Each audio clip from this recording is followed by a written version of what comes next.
ना थोड़ा गैप बढ़ा लो।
के बारे में फिर लोगों ने अपनी अपनी तरफ से बहुत सारी मान्यताएं लिखी हैं और बताई हैं, लेकिन बाबा ने इसका बड़ा राज बताया है कि प्राचीन तो जरूर है, लेकिन ये प्राचीन सिर्फ औषधि की तरह काम करता है। ये बात इसमें बड़े समझने की है कि जब व्यक्ति बीमार होता है तो उसे मेडिसिन की या दवाइयों की ज़रूरत होती है, और दवाई खा के ठीक हो गया फिर उस दवाई की आवश्यकता नहीं पड़ती है। ऐसे ही ये जो राजयोग है, जिसको राजयोग कहा जाता है, हम तो अभी तक ये सुनते आए या शास्त्रों में ऐसा लिखा है कि हमारे ऋषि मुनि ये योग करते थे, देवताओं ने भी योग किया। लेकिन बाबा ने समझाया है कि मैं संगम पर आकर के इस योग को सिखलाता हूँ और इस योग से महापरिवर्तन हो जाता है। उसके बाद पूरे कल्प में, माना जब तक संगम नहीं आएगा तब तक इस योग को करने की आवश्यकता नहीं रहती है। ये सबसे बड़े राज की बात है, तभी इसका नाम पड़ा है राजयोग, क्योंकि ये महापरिवर्तन कर देता है। स्वयं से लेकर प्रकृति के पांचों तत्वों का परिवर्तन कर देता है, इसलिए इसको राजयोग कह दिया गया है। लेकिन अब इस बात को समझने से ये समझना बहुत जरूरी है कि हम ये अभ्यास बहुत छोटे समय के लिए करते हैं। छोटा समय माना 5000 साल के युग में, पूरी ड्रामा है ना 5000 साल का, सृष्टि चक्र कह लो, उसमें संगम युग कितना छोटा सा है। और संगम युग में भी हमारी संगम युग की लाइफ कितनी छोटी सी है ना। तो इतने छोटे समय में हम ये अभ्यास करते हैं और उससे महापरिवर्तन होता है, हमारा भी होता है, साथ साथ प्रकृति के पांचों तत्व सहित पूरी दुनिया का हो जाता है। तो ऐसा ये राजयोग है, इसकी वैल्यू ये है। तो आज हम सब भी यहाँ पे राजयोग मनाएंगे, राजयोग का कार्यक्रम मनाएंगे, क्योंकि सरकार ने जो भी कुछ प्रोग्राम करती है तो वो कहती है भाई आप भी हमें ऐसा प्रोग्राम करके बताओ। तो आज हम थोड़ा सा फिजिकल एक्सरसाइज भी करेंगे और राजयोग की कुछ और गुह्यता, जैसे अभी तक तो चाहे गीता सुनाने वाले लोग हैं, चाहे योग सिखाने वाले हैं, ये कहते हैं ये करते रहोगे तो सब बीमारियों से दूर रहोगे। लेकिन बाबा ने बड़े राज की बात समझा दी है, ये समझने वाली बात है कि यहाँ कर लोगे ना तो फिर कभी आपको ये करने की आवश्यकता नहीं पड़ेगी। किसी तरह के राजयोग की आपको आवश्यकता ही नहीं पड़ेगी। राजयोग क्या, किसी तरह के योग की। बाकी दुनिया में बहुत सारी विधाएं योग के नाम से बना दी हैं, कोई इसको मेडिटेशन नाम दे दिया है। वैसे योग का कोई ट्रांसलेशन मेडिटेशन नहीं है और ना ही योग का कोई दूसरा रूप है जिसको योगा कहते हैं। योगा कोई शब्द नहीं है, योग माना योगी शब्द है ये, जो भारत का प्राचीन है। और प्राचीन इसलिए है कि परमात्मा संगम युग पर आकर के इस योग को सिखलाते हैं, उससे इतनी बड़ी प्राप्ति हो जाती है। उसके अलावा फिर इस योग को न करने की और न सीखने की आवश्यकता पड़ती है। फिर जब संगम आता है फिर भगवान परमात्मा शिव आकर के फिर इसको योग सिखलाते हैं। तो कितना वंडरफुल योग है। और हम किसी की ज्ञानायु 20 साल है, किसी की 30 साल है, किसी की 10 साल है, किसी की 2 साल भी है, कितने कम समय में हम ये अभ्यास करते हैं। तो इसकी ऐसी वैल्यू समझ करके आज हम इसका बहुत अच्छी तरह से अभ्यास करेंगे। तो अभी हम प्रोग्राम को विधिवत शुरू करते हैं।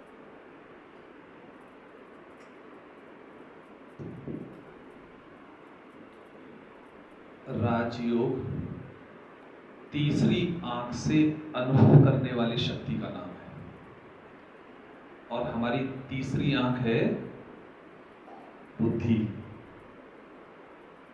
राजयोग परमात्मा की शक्ति को अपने अंदर समाने का नाम है, क्योंकि परमात्मा परमधाम निवासी है और हम यहाँ आकर के इस रंगमंच पर पाठ बजाते हैं। तो जब हम पाठ बजाते हैं तो हमारी शक्तियाँ कम होती हैं, या दूसरे शब्दों में कहें कि वो शक्तियाँ मर्ज हो जाती हैं। और परमात्मा परमधाम निवासी हैं, तो हम यहाँ बैठ करके तीसरी आंख अर्थात बुद्धि के द्वारा परमात्म शक्तियों को अपने अंदर समाते हैं। तो जब वो शक्तियाँ हमारे अंदर आ जाती हैं तो परिवर्तन स्वतः हो जाता है। एक एंगल इसका ये होता है कि हम राजयोग का अभ्यास करने के लिए ये बातें करें, लेकिन बाबा ने जितनी हमें शक्ति दी है, इसका दूसरा एंगल ये है कि अगर हम सिर्फ बुद्धि बल से परमात्मा को याद करते हैं तो हमारे अंदर वैराग्य वृत्ति स्वतः आ जाएगी, हमारे अंदर परिवर्तन की शक्ति स्वतः आ जाएगी। लेकिन आवश्यकता है इसके यथार्थ अभ्यास की, क्योंकि पुरानी गीता में भी अर्जुन को बार बार ये कहा था, या अर्जुन का संशय ये बार बार होता था कि उसको विराट रूप का साक्षात्कार हो गया, उसने मान लिया कि हाँ आप ही परमात्मा हो, आप ही सारी सृष्टि को चलाते हो, सब कुछ आप में ही समाता है। लेकिन जब गीता के भगवान उसको कहते थे कि हे अर्जुन तू मुझे मेरे तत्व रूप से याद कर, तो इसमें अर्जुन बड़ा कंफ्यूज हो जाता होता था। क्यों कंफ्यूज होता था? वो कहता था कि भगवान मेरा जो ये मन है ना, ये तो वायु के समान है, इतनी इसकी गति तेज है कि मैं आपके तत्व रूप को से याद करने की कोशिश करता हूँ लेकिन मेरा मन भाग जाता है। तो उन्होंने फिर उसको कुछ विधियां बताई कि भाई तू थोड़ा इसका अभ्यास कर और दूसरा वैराग्य वृत्ति धारण कर। लेकिन जब स्वयं परमात्मा इस योग को सिखाते हैं, वो तो बाबा ने कहा ना बच्चे मैं चाहूं तो सारी दुनिया का परिवर्तन अपने आप कर सकता हूं, लेकिन हमारा भाग्य बनाने के लिए स्वयं परमात्मा ने कहा बच्चे अपने अनुभव से मेरे से शक्तियां लो, अनुभव से। क्योंकि जितना जितना हम परमात्मा को विजुलाइज करते हैं बुद्धि बल से, तो बुद्धि के अंदर हमारी वो शक्ति होती है कि जिस चीज को भी वो विजुलाइज कर रही होती है ना, तो जो पावर्स हैं, चाहे व्यक्ति की हो, चाहे वस्तु की हो, चाहे किसी वैभव की हो अथवा विकारों की हो, तो वो ऑटोमेटिकली हमारे अंदर ट्रांसमिट होना शुरू हो जाती है। ये ऑटोमेटिक फंक्शन है। जैसे कि हमने स्विच ऑन किया, अगर लाइन पड़ी हुई है तो बल्ब जलेगा ही जलेगा। तो ऐसे ही बुद्धि से जैसे ही हम परमात्मा को विजुलाइज करते हैं, या दूसरे शब्दों में हम अपनी भाषा में कहें ना, तो उनको देखना प्रारंभ करते हैं तीसरी आंख से, तो बस परमात्म शक्तियां हमारे अंदर आती हैं। इसका नाम है राजयोग। और ये अभ्यास सिर्फ और सिर्फ हम संगम पर करते हैं। वंडरफुल बात है, हमें सतयुग में करने की आवश्यकता नहीं है, द्वापर में करने की आवश्यकता नहीं है, त्रेता और उसमें कलयुग में भी करने की आवश्यकता नहीं है। सतयुग, त्रेता, द्वापर, कलयुग चारों युगों में करने की आवश्यकता नहीं है, सिर्फ संगम पर, और वो भी बहुत थोड़े समय के लिए। तो जो कहते हैं ना भाई इतने समय में इतनी प्राप्ति हो जाती है, तो उसके लिए लगन भी फिर अंदर से उतनी होनी चाहिए। बस इसकी जो सबसे राज की टेक्निक है वो है कि बुद्धि बल से हम परमात्म शक्तियों को अपने अंदर समाएं। वैसे तो हम पूरे दिन में या कहें जब से हमारा जन्म हुआ है तब से हमारे अंदर एक मैकेनिज्म, एक सिस्टम फिट है अंदर से कि जो कुछ भी हमारा मन सोचता है, जो कुछ भी सोचेगा ना, तो आप देखेंगे ना बुद्धि उसको देखने की कोशिश करती है। भले ही वो चीज हमने अपनी स्थूल आंखों से नहीं देखी है, लेकिन बुद्धि उसका एक चित्रण करती है, एक चित्र बनाती है। और जब वो बुद्धि उस चीज का चित्रण या चित्र बना रही होती है, तो समझो वो शक्तियां आपको वहां से आपके पास पहुंच रही होती हैं।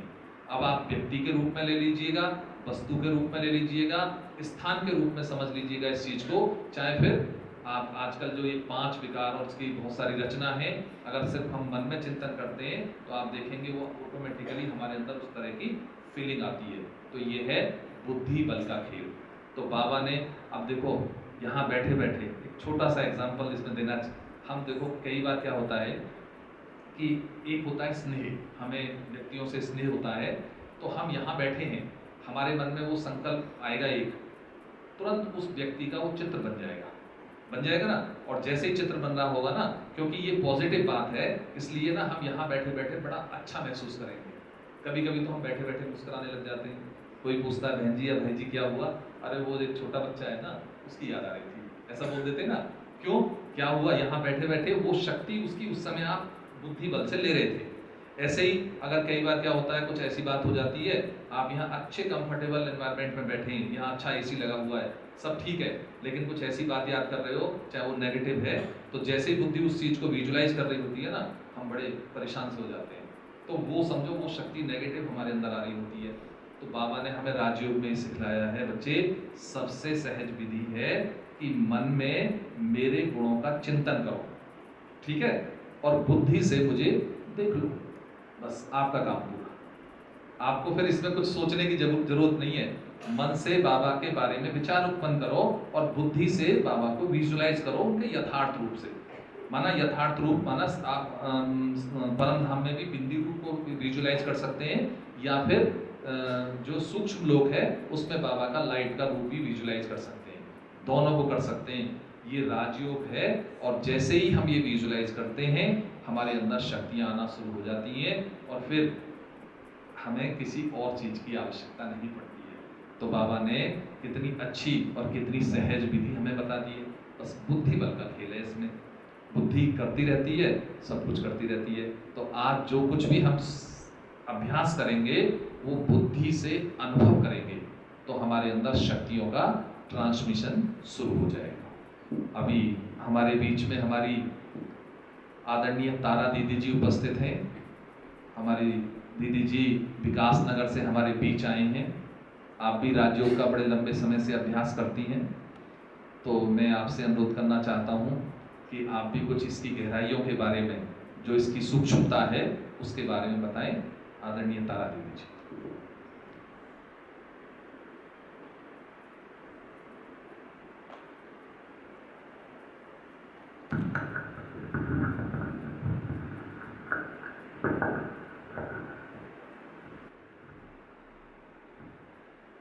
ओम शांति। सब प्यार से बोले ओम शांति, ओम शांति, ओम शांति। मंचासीन योग गुरु हमारे आदरणीय मंजू दीदी जी, जिनका पक्का बाबा से कनेक्शन है और हम सबका भी जुड़वा देते हैं। इनको देख के ही योग लग जाता है ना। कोई योग टीचर अच्छा होता है तो कोई ना कोई गाइड तो चाहिए। ऐसे तो शिव बाबा है सबसे बड़े गाइड हमारे, लेकिन माध्यम कोई ना कोई साकार में भी जरिया चाहिए होता है। देख के जल्दी योग लगता है। कोई सामने एक्सरसाइज करता है तो जल्दी हम सीखते हैं। तो हमारे आगे इतनी महान विभूति दीदी है जो हमारा योग भी सहज ही बाबा से लग जाता है। ऐसे तो आप सब भी इतने सारे वॉलेंटियर टीचर है बाबा के। बाबा कहता है ऐसा समय आएगा सबको ही योग कराना होगा और करना है, सकाश देनी है। पूरे विश्व को इस समय किसकी ज़रूरत है? किसकी ज़रूरत है? हम सब की ज़रूरत है ना। सभी मांग रहे हैं ऐसा समय आएगा, आ रहा है। सभी योग करने आते हैं सेंटर। क्या करते हैं भाई, आप बाबा से योग लगाओ, हम नहीं लगा सकते। आपका कनेक्शन बाबा से ना, बाबा आपकी बात जल्दी सुनता है। तो योग का असली अर्थ है संबंध, कनेक्शन। अगर कनेक्शन लूज है तो शक्तियां हम बाबा देना चाह रहा है रिसीव नहीं कर पाएंगे। तो बहुत सारी बातें आएगी, परिस्थिति आएगी जो हमारा योग टूट जाएगा। सब कुछ अच्छा चल रहा है तो बाबा से योग है, कोई बात आ गई तो योग हमारा टूट जाता है। तो आज बाबा ने खास अगर हम ये एक्सरसाइज भी करें कि मैं आत्मा बालक सो मालिक हूँ, बार बार अगर छोटी सी एक्सरसाइज, मैं आत्मा बालक हूँ और अभी अभी बालक, अभी अभी मालिक। मालिक किसकी? क्या हम अभी तक मालिक बने हैं अपनी कर्म इंद्रियों के? मैं अभी संकल्प कर रही थी, विचार कर रही थी कि जो हमारे नयन है, वाणी की सेवा बंद हो जाएगी, नयनों से सेवा करनी पड़ेगी। क्या हमारे नयन जैन में ऐसी करुणा दया है या अभी तक भी क्रोध के शोले? नहीं, किसी ने अभी थोड़ी देर के लिए हमारी सीट ले ली तो मन से नहीं कुछ कहेंगे, वाणी से नहीं कहेंगे, लेकिन आंखों से वो झलक रहा है। क्या संकल्प चलता है? आप बाहर गए, फिर अंदर आए, किसी ने सीट आपकी सीट पे बैठ गए तो क्या संकल्प चलेगा? मैंने तो कुछ कहा ही नहीं, मेरा तो मौन था, लेकिन मेरे नयन ने क्या वाइब्रेशन दिए? नफरत, थोड़ी सी घृणा भी हो गई। मैं कब से यहाँ बैठा था। तो ये जो विचार है, विचारों को दिशा देना, एक्सरसाइज भी हम तभी कर सकते हैं जब हमारा बॉडी हल्का हो। अगर शरीर भारी है तो एक्सरसाइज होगी? जल्दी नहीं कर पाएंगे ना। तो इसीलिए शरीर फिजिकल भी हमारा फ्लेक्सिबल चाहिए शरीर। इस तरह से हमारा मन भी, आज बाबा ने कहा बोझ है, बहुत सारा बोझ है बुद्धि पर, तो ऊपर नहीं जाएगा जो वेट है। अगर बुद्धि हल्की है तभी बाबा से हमारा सहज ही योग लग सकता है।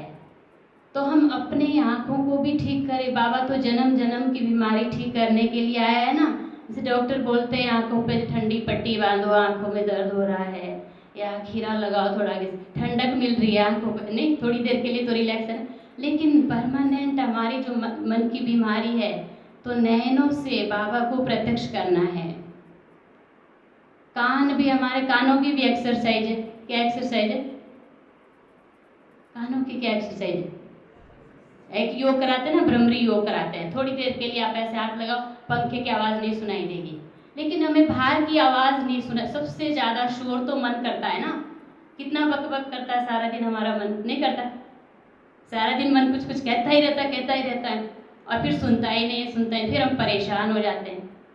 तो फिर भाई मन की एक्सरसाइज नहीं करते ना, कानों में तो लीड लगी होती है, बाबा की बात तो सुनाई नहीं देती है, सुबह सुनते सारा दिन नहीं सुनाई देती है। तो बहुत हो गया सुनना, अब अपना भोजन खुद ही तैयार करना है। अब तो बहुत सारी मनन चिंतन करके खुद अपनी डाइट खुद तैयार करनी है। या देखते रहेंगे यूट्यूब भी बंद हो जाएगा, सब कुछ बंद हो जाएगा ना, अगर हमें एक्सपीरियंस नहीं होगा।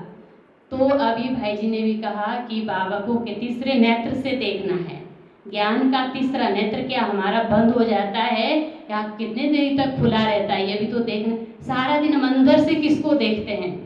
बाहर से तो बैठे सारा दिन किसके बारे में सबसे ज़्यादा विचार चलते हैं? क्या 5 विकारों के अधीन विचार तो नहीं चलते हैं?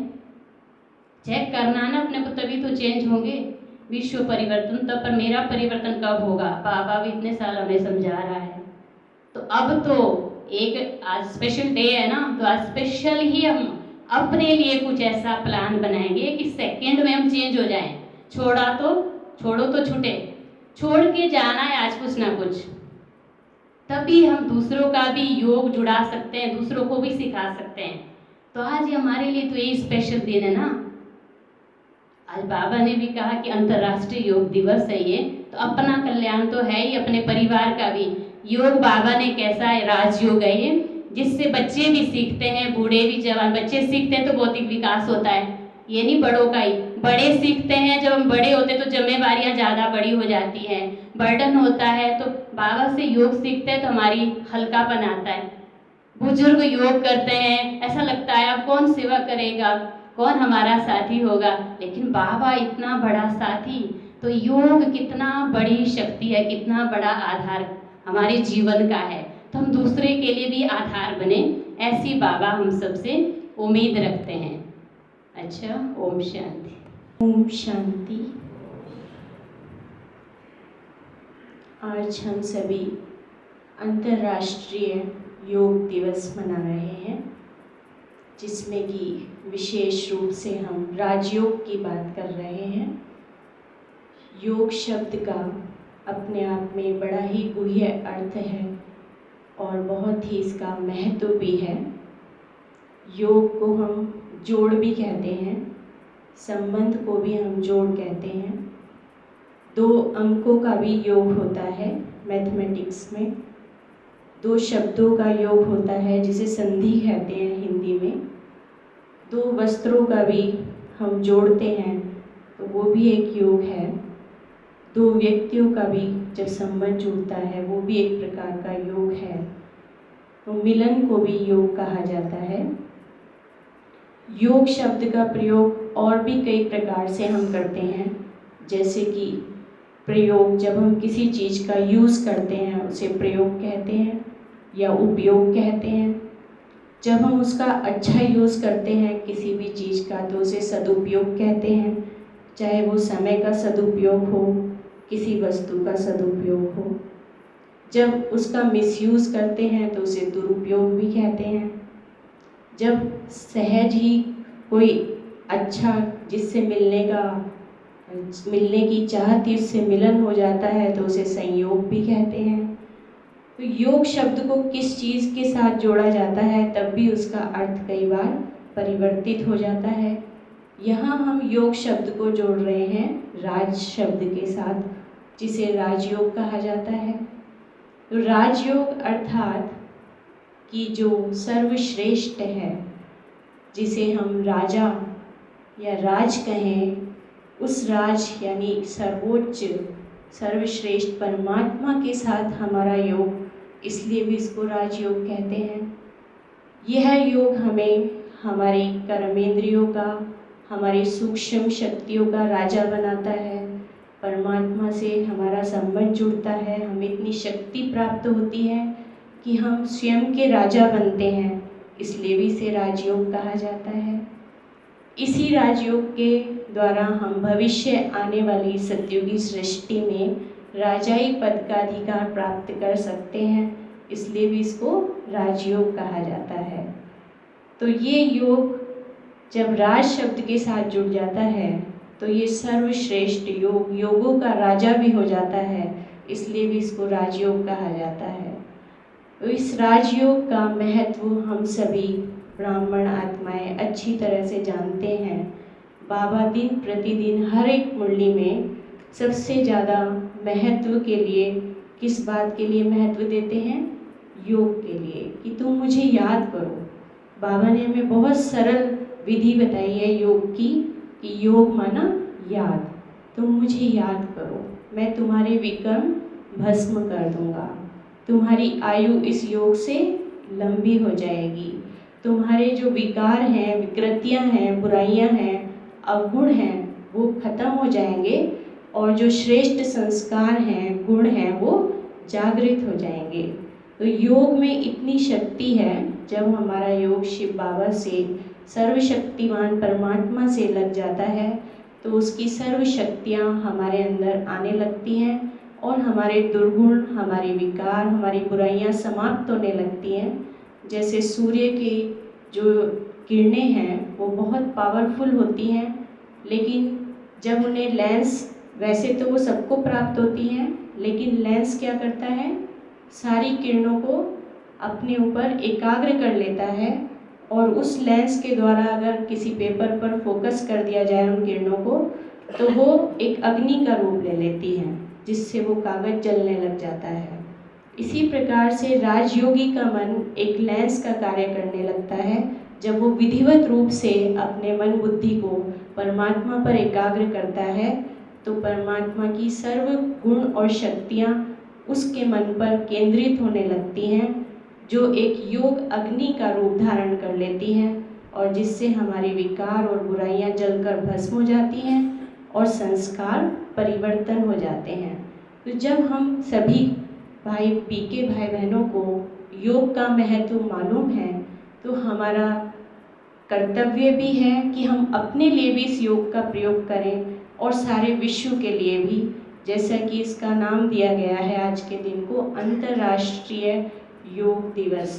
तो इससे सिद्ध होता है कि ये सिर्फ केवल अपने लिए ही नहीं, हम पूरे विश्व के लिए भी इसका प्रयोग कर सकते हैं, क्योंकि परमात्मा की शक्तियाँ अनंत हैं, असीमित हैं, उनको सीमित नहीं किया जा सकता केवल अपने लिए। उससे जब हमें शक्तियाँ मिलती हैं तो इतनी मिलती हैं कि हम उसको दूसरों को भी बांट सकते हैं। सारे विश्व को उन गुण और शक्तियों का, सुख और शांति का, प्रेम और आनंद का हम सकाश दे सकते हैं, वाइब्रेशन दे सकते हैं। तो केवल एक दिन की बात नहीं है। कोई भी दिवस जब घोषित किया जाता है, जैसे कि योग दिवस घोषित किया गया, फादर्स डे, मदर्स डे, ऐसे बहुत सारे डेज हैं जो साल में एक दिन मनाए जाते हैं, लेकिन इसका अर्थ ये नहीं कि सिर्फ उस दिन हमें वो करना है। वो तो स्मृति दिलाने के लिए उस दिन को उस रूप में घोषित किया गया, लेकिन जो विधि हमें आती है और जिसका प्रयोग सिर्फ हम ही कर सकते हैं, तो हमारा कर्तव्य बनता है कि हम प्रतिदिन अपने लिए भी और कुछ समय निकालकर पूरे विश्व के लिए सकाश देने का कार्य राजयोग के द्वारा करें।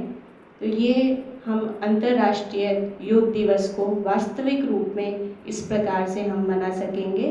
वैसे तो हमारी प्रजापिता ब्रह्मा कुमारी ईश्वरीय विश्वविद्यालय के द्वारा, जैसा कि आज तीसरे रविवार को बताया गया कि अंतर्राष्ट्रीय योग दिवस हम पहले से ही बहुत वर्षों से मनाते आ रहे थे, लेकिन कुछ वर्ष पहले, लगभग 5-6 वर्ष पहले, हमारे प्रधानमंत्री आदरणीय नरेंद्र मोदी जी के द्वारा ये पूरे विश्व के लिए प्रयास किया गया और घोषित कर दिया गया अंतर्राष्ट्रीय योग दिवस के रूप में।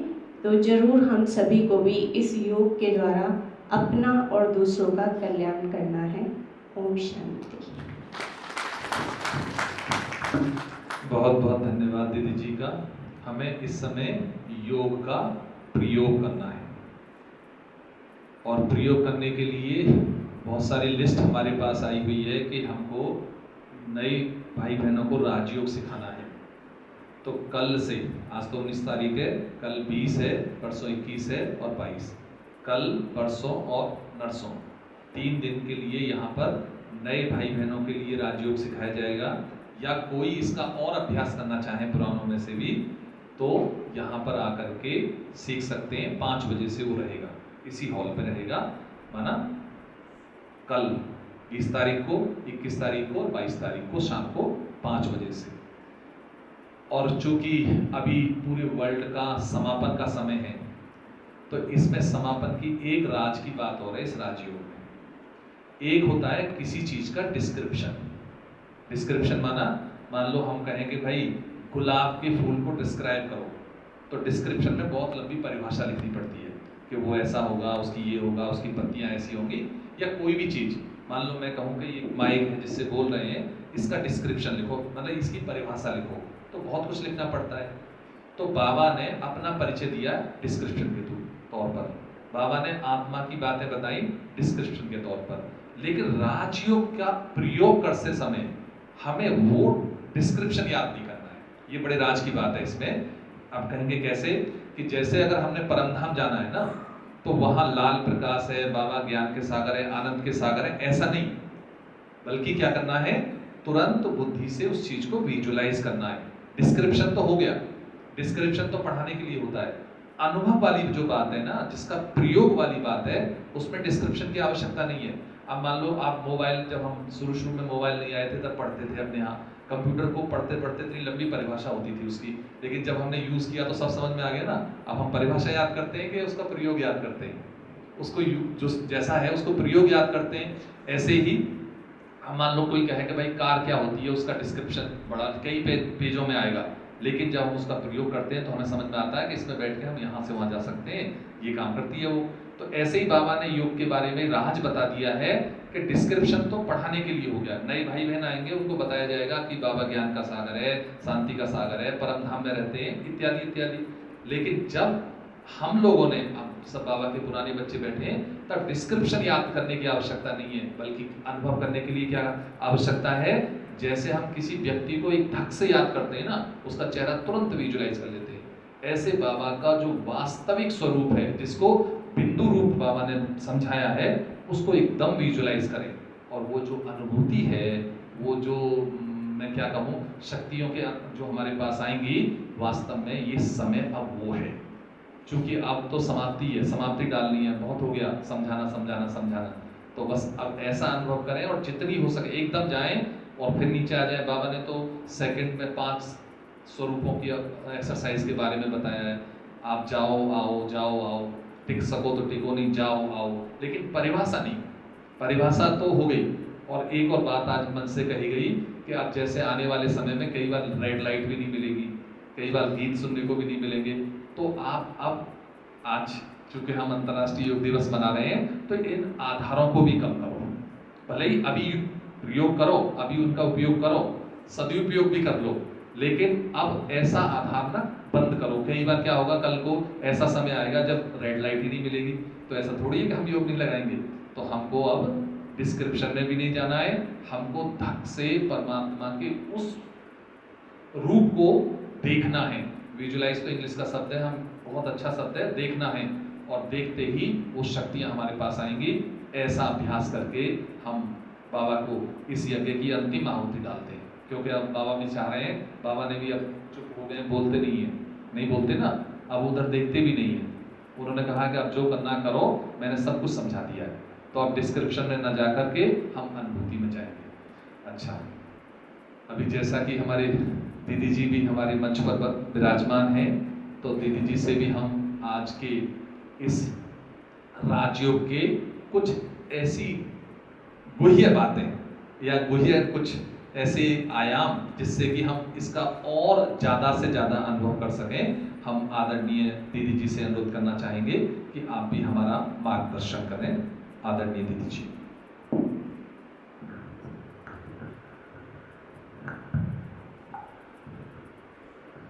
ओम शांति। आप सब राजयोगी बाबा के बच्चे बैठे हैं, बहुत अच्छी तरह से बाबा को याद करना जानते हैं। जब हम योग शब्द बोलते हैं तो लगता है कोई शायद विधि सीखनी पड़ेगी उसके लिए, कुछ अभ्यास करना पड़ेगा। लेकिन बाबा ने उस योग शब्द को बहुत सहज शब्दों में उच्चारण किया कि बच्चे तुम मुझे याद करो। तो आजकल जो मैं बाबा को याद करने का अभ्यास करती हूँ वो मैं आपको बता रही हूँ। जैसा अभी भाई जी ने बहुत अच्छी बात बताई, कभी किसी आत्मा से बहुत अच्छे शब्द मिल जाते हैं, हम उसको बाबा को याद करने के लिए जैसे किसी की परिभाषा को याद नहीं करना, मैं आत्मा हूँ, कैसी हूँ, बाबा कैसा है, कहाँ रहता है, तो मैं इस तरह बाबा को याद नहीं करती हूँ। मैं बाबा को कैसे याद करती हूँ, मैंने बाबा से अपना बहुत क्लोज रिलेशन बनाया हुआ है। सुनने में तो हम सब ने सुना है कि बाबा से मेरे सर्व संबंध हैं। सर्व संबंधों से बाबा को याद करो। जब भी जिस संबंध की ज़रूरत है बाबा याद आए। तो मैं ज़्यादा संबंधों को भी एक्सप्लेन नहीं करती हूँ अपने मन में। मैं बाबा को कैसे याद करती हूँ, जो भी जब भी जैसी भी बात होती है मैं तुरंत बाबा से शेयर करती हूँ। बाबा ये बहन कहना नहीं मान रही है, या बाबा ये इतनी सारी सेवा पड़ी है कैसे होगी, बाबा आप करोगे। फिर हो जाती है तो कहती हूँ बाबा कमाल है आपकी, आपने उस आत्मा को टच किया, मेरा तो उसने माना नहीं, आपने उसको टच करके सेवा करा दी। तो इस तरह मैं पूरा दिन बाबा से बातें करती हूँ, पूरा दिन। कोई स्पेशल रिलेशन नहीं, कभी नहीं सोचती आप ज्योति बिंदु हो, कभी नहीं सोचती मैं ज्योति बिंदु हूँ। मैं बाबा का बच्चा हूँ और बाबा मेरा अपना है। जैसे छोटा बच्चा हर बात किसको बोलता है, बाबा को। बाबा इस उंगली में दर्द हो रहा है, बाबा अब यहाँ दर्द हो रहा है, बाबा अब ये टांग नहीं चल रही, बाबा अब ये कमर नहीं चल रही, बाबा अब ये नहीं हो रहा, बाबा अब ये हो रहा है। तो बहुत इजी वे में मैं बाबा से सारी बातें करती हूँ, हर बात करती हूँ। अपनी पर्सनल लाइफ की बात भी करती हूँ, सेवा की बातें भी करती हूँ, संगठन की बातें भी करती हूँ, घर बार का कारोबार सारा, इसमें भी इसको कैसे चलाना है, क्योंकि हमें तो ये सब कुछ आता नहीं। इतनी छोटे छोटे हम बच्चे बाबा के घर आ गए थे, हमें दुनिया चलानी थोड़ी आती है। आप लोग तो फिर भी गृहस्थी हो, बहुत कुछ सीख गए हो, हम लोग तो ये सब कुछ भी नहीं जानते। और बाबा इतने बड़े बड़े कार्य हम लोगों से करवाता है, मैं हैरान होती हूँ कैसे करवाता है। तो मैंपन तो कभी दूर दूर तक नहीं आ सकता, क्योंकि जिस काम को हम जानते नहीं और वो काम हमारे द्वारा हो रहा है, तो उसमें मैंपन कैसे आ सकता है कि मैं करती हूँ या मैं निमित्त बनी या मेरे से कराया। बल्कि मैं बाबा से ये कहती हूँ कि बाबा मैं इस योग के इंस्ट्रूमेंट है तो है नहीं, आपका इतना योग्य तो है नहीं, लेकिन आप इतना ज़्यादा कैसे करवा रहे हो। कहते ना भाई ये पेचकस अच्छा है, तेज है तो टाइट हो जाएगा पेच, लेकिन पेचकस अच्छा नहीं है, तेज नहीं है, तो भी उससे स्क्रू को टाइट कर दिया, तो ये किसने किया, कोई एक्सपर्ट ही तो करेगा ना।